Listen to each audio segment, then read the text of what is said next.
اسی طریقے سے چوتھی بات جو حدیث میں فرمائی گئی وہ یہ ہے کہ سب انبیاء کرام علیہ الصلوۃ والسلام سارے کے سارے نکاح فرماتے تھے.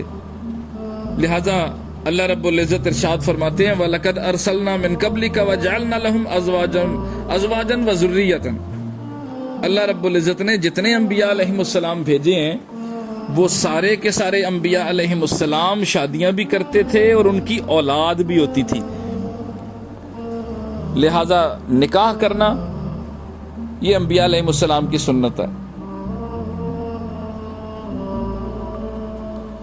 سوچنے کی بات ہے کہ جب انبیاء کرام نکاح کرنے کے باوجود اللہ کے محبوب اور مقبول بندے تھے تو آج ہم نکاح کریں گے تو ہمیں اللہ رب العزت کی معرفت کے راستے میں رکاوٹ کیوں پیش آئے گی؟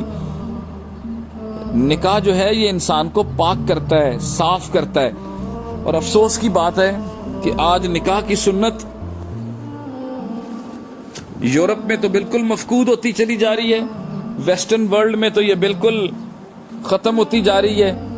لیکن افسوس ہے کہ آج ہمارے ہاں بھی مسلمانوں میں بھی اس کو بہت تاخیر کے ساتھ کیا جاتا ہے.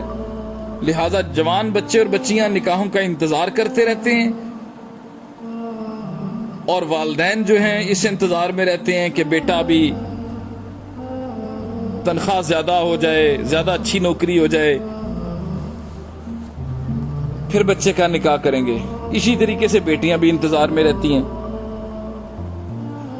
آج دین سے دوری کا یہ حال ہے کہ گھروں میں بچیاں 10 15 سال سے جوان ہو چکی ہوتی ہیں لیکن ان کے والدین کہتے ہیں کہ ان کا رشتہ باہر نہیں کرنا. بالکل اپنے لیے جہنم خرید رہے ہوتے ہیں.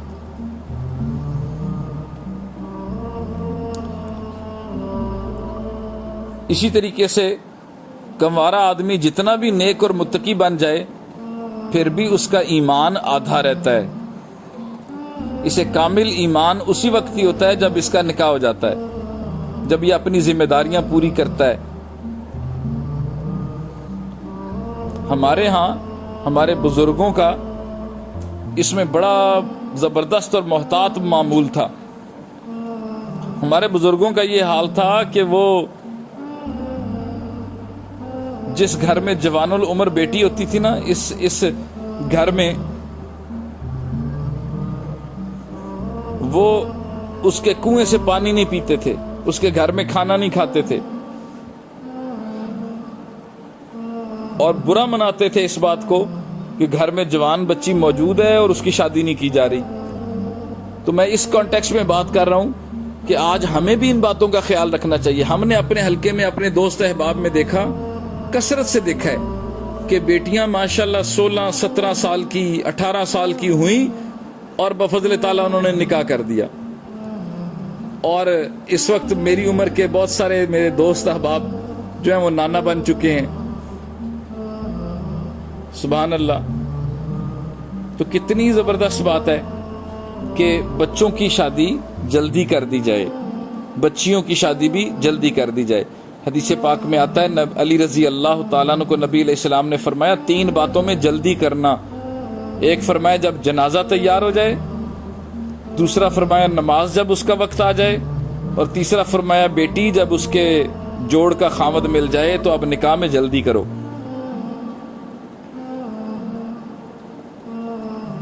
جہاں نکاح سستا ہوگا وہاں زنا مہنگا ہوگا، اور جہاں نکاح مہنگا ہوگا وہاں زنا سستا ہو جائے گا.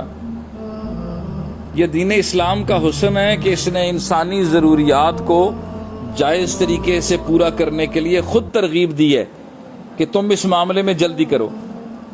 شریعت نے ہمیں یہ کہا ہے کہ تم نکاح کو عام اور سستا کرو تاکہ آسانی سے نکاح کیا جا سکے.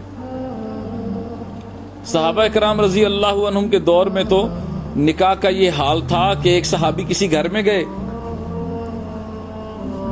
تو دوسرے صحابی نے کہا کہ بھئی آپ کے اس گھر میں آنا جانا ہے، یہ لوگ آپ کے جاننے والے ہیں، لہٰذا آپ یہاں پر میرے نکاح کا پیغام لے جائیں.